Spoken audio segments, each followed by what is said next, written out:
যুক্তরাষ্ট্রের ওয়াশিংটন ডিসিতে বন্দুকধারীর গুলিতে ইসরায়েলি দূতাবাসের 2 কর্মকর্তা নিহত হয়েছেন।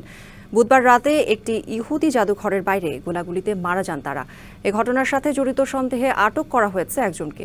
এ ঘটনাকে দুঃখজনক বলছেন মার্কিন প্রেসিডেন্ট ডোনাল্ড ট্রাম্প।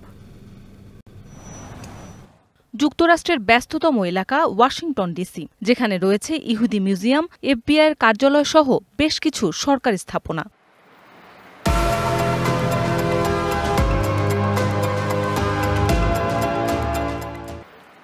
বুধবার রাতে ইহুদি মিউজিয়ামে চলা একটি অনুষ্ঠানে যোগ দেন যুক্তরাষ্ট্রে নিযুক্ত ইসরায়েলি দূতাবাসের 2 কর্মকর্তা। সেখান থেকে বের হওয়ার পরপরই তাদের খুব কাছ থেকে গুলি করলে নিহত হন তারা। এ সময় মিউজিয়ামের ভেতর দূতাবাসের আরও কর্মকর্তা ছিল বলে জানিয়েছে পুলিশ।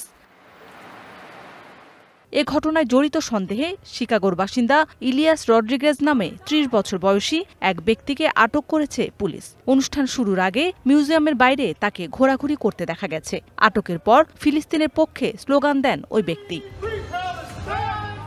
হামলাকে ঘৃণ্য ইহুদি বিরোধী সন্ত্রাসী কর্মকাণ্ড বলে অভিযোগ করেছেন যুক্তরাষ্ট্রে নিযুক্ত ইসরায়েলি রাষ্ট্রদূত। এ ঘটনায় শোক জানিয়ে যুক্তরাষ্ট্রে বিদ্বেষ ও মৌলবাদের কোনো স্থান নেই বলে সতর্ক করেছেন মার্কিন প্রেসিডেন্ট ডোনাল্ড ট্রাম্প।